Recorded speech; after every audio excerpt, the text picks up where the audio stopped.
Hello காந்த media நேயர்களே, நான் உங்கள் விஜய் யாமினி பேசிட்டு இருக்கேன். இன்னைக்கு நம்ம கூட சீனியர் ஜேர்னலிஸ்ட் உமாபதி சார் இருக்காங்க. சார் வணக்கம் சார். வணக்கம். நலமா இருக்கீங்களா? நல்லா இருக்கேம்மா. சார், எல்லாருக்கும் தெரியும் ஜனநாயகன் படம் வந்து நேற்று தான் ரிலீஸ் ஆயிருக்கு. ஸோ மக்கள் ரொம்பவே ஹாப்பியா இருந்திருக்காங்க. ஏன்னா அவங்க பல மாசமா வெயிட் பண்ணிருக்காங்க. ரசிகர்கள் ஓகே, அதுவும் விஜய் ரசிகர்கள்னு சொல்றேன். விஜய் ரசிகர்கள் ஹாப்பியா இருக்காங்கன்னா ஓகே, மக்கள் ஹாப்பியா இருக்காங்கன்னா மக்கள்னா 7 கோடி மக்கள் இருக்காங்க. அதனால அவங்களாம் ஹாப்பியா இல்லை. ஒரு வீட்டில் ஒரு பிரச்சனை இருக்கு. இப்போ உங்களுக்கு கூட வீட்டில் ஆஃபீஸில் எல்லா இடத்துலையும் பிரச்சனை இருக்க தான் செய்யும். இருந்தாலும் ஒரு ரசிகையாக ஹாப்பியாக இருப்பீங்க அப்படின்றது மட்டும்தான் பார்க்கணும். நீங்கள் ரசிகையாக இல்லைன்னா ஹாப்பியாக இருக்க மாட்டீங்க.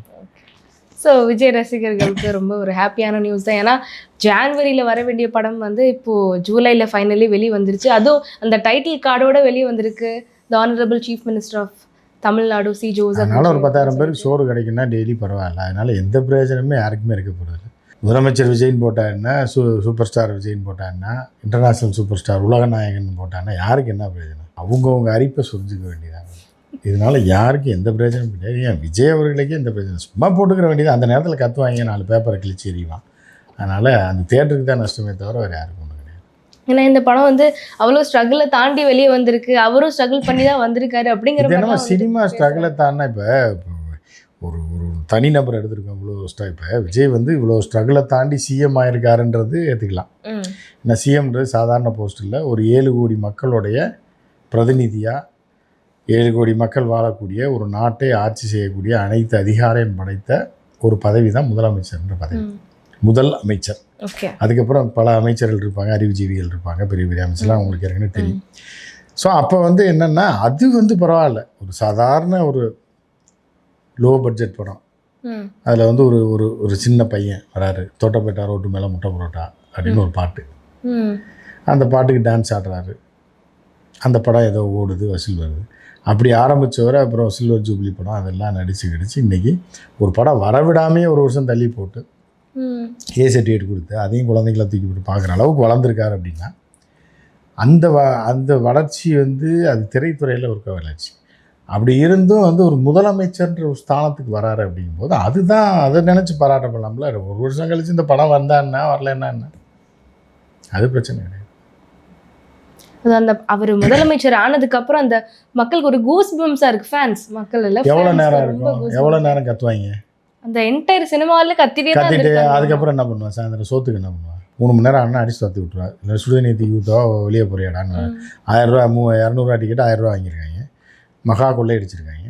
ஸோ அதுக்கப்புறம் அவன் சாயந்தரம் ஆனால் 6 மணி ஷோ முடிச்சுன்னா வீட்டுக்கு போய் தான் ஆனால் அடிச்சு துரத்தி விட்ருவாங்க. துரத்தி விட்டு கதவை சாத்திடுவாங்க. அவன் போய் வீட்டில் என்ன ரசம் இருக்கா சாம்பார் இருக்கான்னு தான் தேடணும். அதுதான் அவனோட நிலைமை. அதனால் இதில் கூஸ் பம்ப்ஸாக இருந்தான்னா இதாக இருந்தான்னா அது ஒன்றும் யாருக்கும் எந்த பிரயோஜனமும் கிடையாது. ஃபேன்ஸ் வந்து அவரோட படங்களை ஒரு என்டர்டெயின்மெண்ட்டாக பார்க்காம எமோஷனாக பார்க்குறாங்க. அதுதான் என்டர்டெயின்மெண்ட்டுன்றதே வந்து எமோஷனாக மாறுறது தான். என்டர்டெயின்மெண்ட்டுக்கு எதுக்கு நீங்கள் போகிறீங்க? நீங்களா வெறி ஏற்றுறதுக்கு தான் போகிறீங்க. வெறியல்கிட்ட கேட்குற மாதிரி எதுக்கு வெயில் நேரத்தில் சுடுதண்ணியை குடிக்கணும், ஒரு வெறி ஏற்றத்தான் அப்படின்ற மாதிரி தான் போகிறீங்களே படத்துக்கு. ஒரு இங்கே போனால் ஒரு எமோஷனை க்ரியேட் பண்ணலாம், என்டர்டெயின்மெண்ட்டை பார்த்த மாதிரி இருக்கும். 4 பேர் கத்தும் போது எமோஷன் வரும்.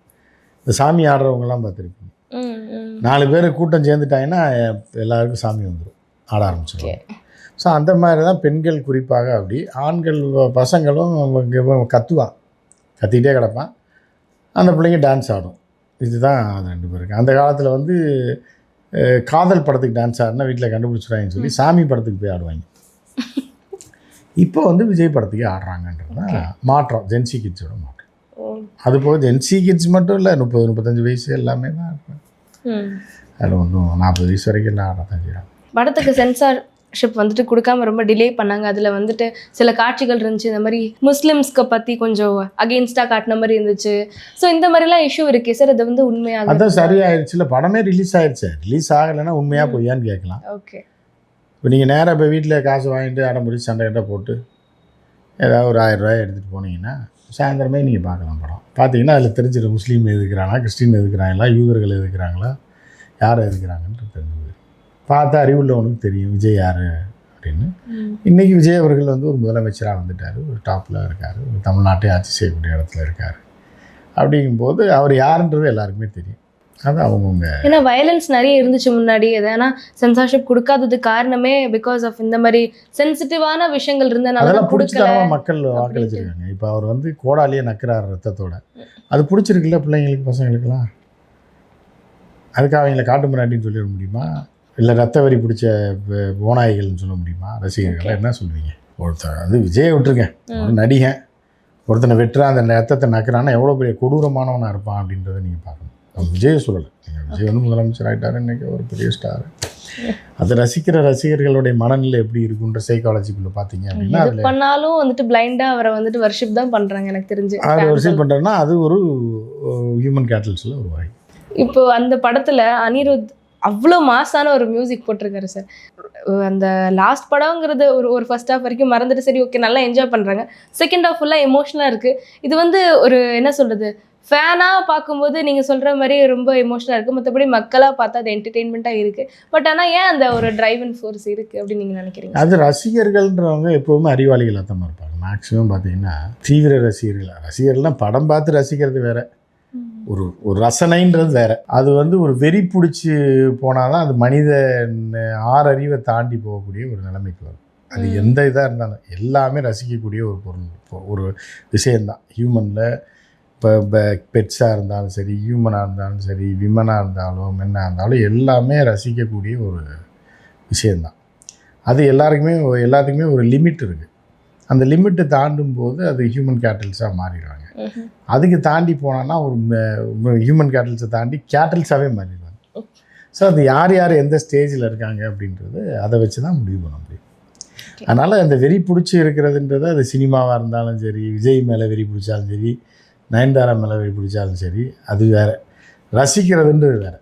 அழகை ரசிக்கிறது, ஒரு திரை நடிப்பை ரசிக்கிறது, ஒரு டைலாகை ரசிக்கிறது, இப்படி ஒவ்வொன்றும் இருக்குது. ஒரு சாங்கு, ஒரு டான்ஸை ரசிக்கிறது, ஒரு ஃபைட்டை ரசிக்கிறது. ரசனைன்றது ஒரு அழகான ஒரு விஷயம்.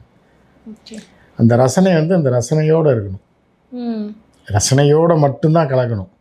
அது வந்து ஒரு வெறி பிடிச்சி போய் ஒரு எக்ஸ்ட்ரீம் லிமிட்டுக்கு போச்சு அப்படின்னா அது ரசிக்கப்படுறவங்களுக்கு ஆபத்து, ரசிக்கிறவங்களுக்கு ஆபத்து. அது போக போக விஜய் அவர்களுடைய ஆட்சியில் தெரியும். பாபி தியோல் தான் வில்லனாக இருந்திருக்காரு அப்படின்னு நமக்கு தெரியுது. இதே மாதிரி தான் லியோலையும் சஞ்சய் தத்தை வந்து வில்லனாக போட்டாங்க. பிகில் படத்தில் வந்துட்டு ஒரு நார்த் இந்தியன் வில்லன் தான் போட்டிருந்தாங்க.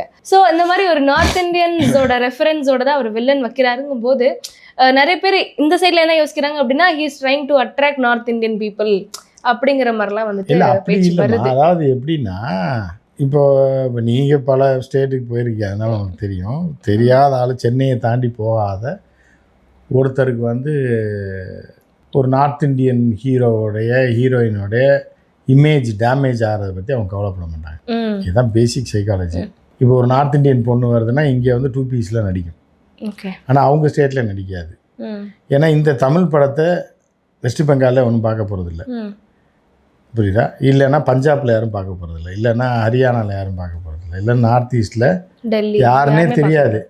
ஸோ அங்கே உள்ள பொண்ணுங்களுக்கு வந்து என்னென்னா, அங்கே உள்ள பேரண்ட்ஸு, அவங்க சொந்தக்காரங்களே இந்த படத்தை பார்க்க போகிற கன்னட படத்தை அவன் ஏன் பார்க்குறான்? சிக்கிம்லேயும் நாகாலாந்துலேயும் பார்க்க மாட்டாங்கல்ல. வெஸ்ட் பெங்காலில் அது கன்னட படத்தை டிவிடி வாங்கி போட்டா பார்த்துட்டு இருப்பாங்க.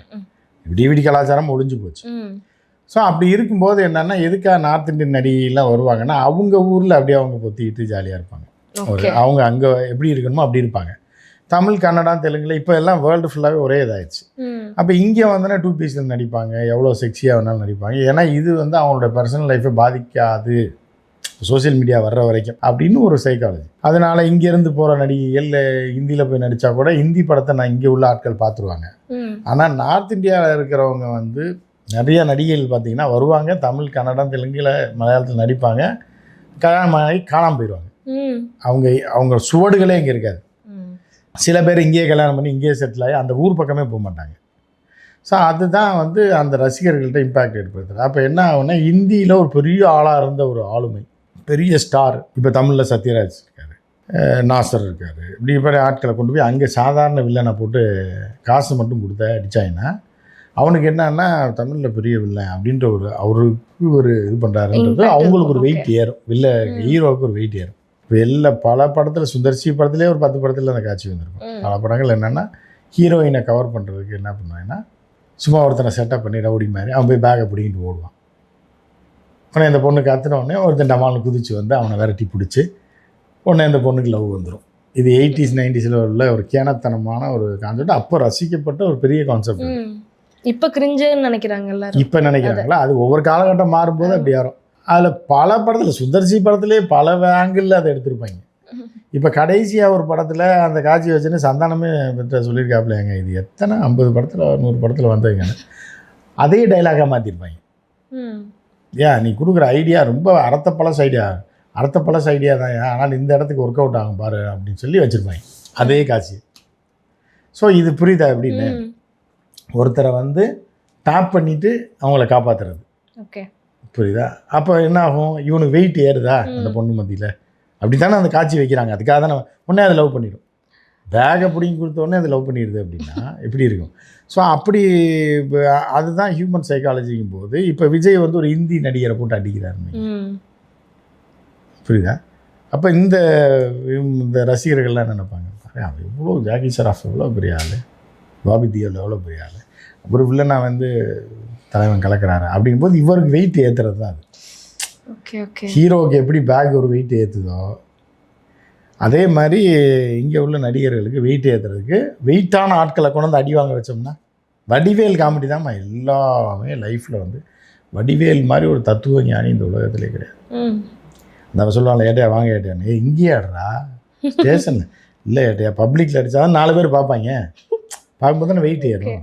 ஸோ அதனால இவர் அங்கேருந்து காசை கொடுத்து கூப்பிட்டு வந்து ஹிந்திக்காரனை பப்ளிக்கில் அடி வாங்க விடுறது. அப்போ இவர் வெயிட் ஏறும், இவர் சிஎம் ஆயிடுவார், அவன் தெருவில் தெரியும் அப்படின்றது தான் கான்செப்ட். இது முழுக்க அவங்கள வந்துட்டு கொஞ்சம் ஒரு ஃபார்வர்டில் காட்டுறதுக்காக வந்துட்டு பில்டப் கொடுக்கறதுக்கு இப்படி தான் பண்ணி ஆகணும். அப்போ தான் வளர முடியும். அதெல்லாம் நீங்கள் தெரிஞ்சுக்கணும். இதெல்லாம் தெரிஞ்சால் தான் பில்டப் இருந்தால் மட்டும்தான் நீங்கள் வந்து மேலே மேலே போக முடியும். பில்டப் இல்லாமல் இருந்தீங்க அப்படின்னா ரொம்ப சாதாரணமாகவே நம்ம வாழ்க்கையை கிடைக்கும். இதெல்லாம் தெரிஞ்சுக்கணும். இதெல்லாம் ஒரு பாடம் மாதிரி. அவ்வளோ பெரிய ஸ்டாரோட ஃபைனல் ஃபிலிம் அப்படிங்கும்போது ரொம்பவே எமோஷனலாக தான் இருப்பாங்க. பட் ஆனாலும் அந்த சீன்ஸ்லாம் வந்து ரொம்பவே ஒரு மாதிரி மனசு உருக்கிற மாதிரி இருக்குது அப்படிங்கிற மாதிரிலாம் சொல்கிறாங்க. இது எப்படி ஃபீல் பண்ணுறீங்க சார்? இந்த மாதிரிலாம் எது? அதாவது உங்களை சொல்ல அடிமுட்டாள்கள் எப்போவுமே எதை பார்த்தாலும் ஏதாவது ஒன்று நோக்கி போயிட்டாங்கன்னா அவங்க செய்கிறது பூரா நல்லதாக தெரியும். ஓகே, பிடிக்கலை அப்படின்னா செய்கிறது பூரா தப்பாக தெரியும். புரியுதா உங்களுக்கு? இது வந்து பேசிக் சைக்காலஜி. இது ஒருத்தரை பிடிச்சிருச்சுன்னு வச்சுங்களேன், ஐயோ இப்படி எல்லாமே பிடிச்சிரும். அவங்க பேசுகிறது பிடிக்கும், அவங்களோட சிரிக்கிறது பிடிக்கும், அவங்க சொல்கிறது பிடிக்கும், அவங்க எழுதுகிற ஒரு சின்ன ஒரு இது எழுதுனா கூட அது ஒரு தத்துவமாக தெரியும். அதே இது பிடிக்காத ஆள் ஒரு பெரிய தத்துவத்தை சொன்னாலும் சரி, எவ்வளோ அழகாக இருந்தாலும் சரி, எவ்வளோ ஒரு பெரிய ஒரு பில்டப்பாக இருந்தாலும் பிடிக்கலை அப்படின்னு மனசில் வந்துருச்சு அப்படின்னா அது பிடிக்கவே பிடிக்காது. பிடிச்சிருச்சு அப்படின்னா எதை வேணாலும் எல்லாமே பிடிக்கும். ஓகே, புரியுதா? இது வந்து பேசிக் ஹியூமன் சைக்காலஜி. இது அது ஆண் பெண் மட்டும் இல்லை, ஒரு வயசானவங்களாக இருக்கலாம், இல்லை ஒரு மாமியாராக இருக்கலாம், ரைட்டா, இல்லை ஒரு ஃப்ரெண்டாக இருக்கலாம். ஓ என்ன இது பண்ணாலும் மச்சான் நேற்று ஒரு ஜோக் சொன்னீங்க சொல்கிறாது, சூப்பர் ஜோக்கடாது இப்போ ஒன்று சொல்லுவோம், அதுக்கு சிரிப்பான், சே இவனை மாதிரிலாம் பேச முடியாது அப்படின்னு. அப்போ ஒரு பொண்ணு இருக்குது அப்படின்னா இதே மாதிரி தான். அவள் லவ்ன்றதை தாண்டி வந்து பிடிச்சிருக்கு அப்படின்னா இது நல்லா இருக்குது, அப்படி நல்லா இருக்குது, இந்த பொண்ணு சிரிக்கிறது நல்லா இருக்குது, பேசுகிறது நல்லா இருக்குது, அதோட மேனரிசம் நல்லா இருக்குது அப்படின்னு எல்லாமே இதாகிடும், பிடிச்சி போயிடும். ஸோ இப்படி வந்து ஹியூமனோடைய பேசிக் நேச்சர் அது. அதனால் இப்போ இந்த ஹீரோவை பிடிச்சிருச்சு அப்படின்னா அவனுக்கு எல்லாம் பார்க்குறதெல்லாம் இப்போ சாதாரண லைஃப்லேயே எப்படின்னா இப்போ ஒரு பப்ளிக் ஃபிகர் அதில் வந்து ஒரு பேசிக் என்ன அப்படின்னு பார்த்தீங்கன்னா யாரை பார்த்தாலும் எப்படி செலிப்ரிட்டி ஆகிறாங்க அப்படின்னா எல்லாருமே இப்போ நீங்கள் ஒரு 5-5.25 அடி இருப்பீங்களா, நான் ஒரு 5.25 அடி இருப்பேன்னா இவ்வளோ தான். எல்லாருமே 5.5, 6, 6.25, 5.25, 4.25 தான் இருக்கும். ஆனால் அவங்களே இப்போ போண்டா பண்ணியிருக்காங்க, ஸ்க்ரீனில் வந்துட்டாங்கன்னா அந்த ஸ்க்ரீன் வந்து உங்களை வந்து 100 மடங்கு பெருசாக காட்டுமா? கண்டிப்பாக. ஒரு பிக் ஸ்க்ரீனில் போய் ஒரு படம் பார்க்குறீங்க அப்படின்னா அந்த பிக் ஸ்க்ரீனோட ஹைட்டை வந்து 40 feet இருக்கும். உதாரணத்துக்கு 70 mm பிரெத்து. இப்போ நீங்கள் சாதாரணமாக ஒரு 5.25 அடி இருக்கீங்க, உங்களை தூக்கி அப்படியே அந்த ஸ்க்ரீனில் போஸ்ட் பண்ணால் பிரம்மாண்டமாகிடுவீங்க. ஓகே, என்னைய விட 100 மடங்கு 50 மடங்கு 20 மடங்கு ஹைட்டு வெயிட்டு. ஸ்க்ரீன் ஃபுல்லாக நீங்கள் தான் அப்படி நடந்து வரீங்கன்னா க்ளோஸ்அப்பில் இருக்கும்போது என்னென்னா அந்த நிலைக்கு நான் வர முடியாது. ஓகே, பார்வையாளர்கள் அந்த மாதிரி தன்னை பார்த்துருக்க மாட்டான். பார்த்துட்டானா அவனும் ஒரு நடிகனாக மாறிடுவான், அவளும் ஒரு நடிகையாக மாறிடுவான், அவளுக்கும் கிரேஸ் ஏறிடும். அது வந்து கருப்பு சிகப்பு உயரம் குண்டு ஒல்லி அதெல்லாம் எதுவுமே கிடையாது. ஸ்க்ரீனோடைய ஒரு அட்ராக்ஷன் இருக்குல்ல, அதை அந்த ஸ்க்ரீனில் தூக்கி உங்களை போட்டிங்கனாலே நீங்கள் ஸ்டார், அவ்வளோதான், முடிஞ்சு போச்சு. அப்போ நான் வந்து அந்த மாதிரி தோன்ற முடியாத ஒரு விஷயத்தை என் தலைவன் இருக்காரு, என் தலைவி வர்றா, அந்த பொண்ணு ஒல்லியாக தான் இருக்கும், அது ஒரு 5.5 தான் இருக்கும். அதுக்கு மேக்கப்லாம் போட்டு ஏற்றி அது நேரில் பார்த்து அது அதே கலரில் இருக்காது, அதே ஸ்ட்ரக்சரில் இருக்காது. ஆனால் ஸ்க்ரீனில் பார்க்கும்போது பிரம்மாண்டமாக இருக்கும். அப்படி யாரையுமே நான் பார்த்துருக்காது இல்லை அப்படிங்கும்போது அது மேலே ஒரு ஈர்ப்பு வரும், அந்த பொண்ணு மேலே ஒரு ஈர்ப்பு வரும், இல்லைன்னா அந்த பையன் மேலே அந்த ஹீரோ மேலே ஒரு ஈர்ப்பு வரும். என்ன மாதிரி டான்ஸ், என்ன மாதிரி, ஏன்னா அது ஒரு பிரம்மாண்டம், அதுதான் சினிமா.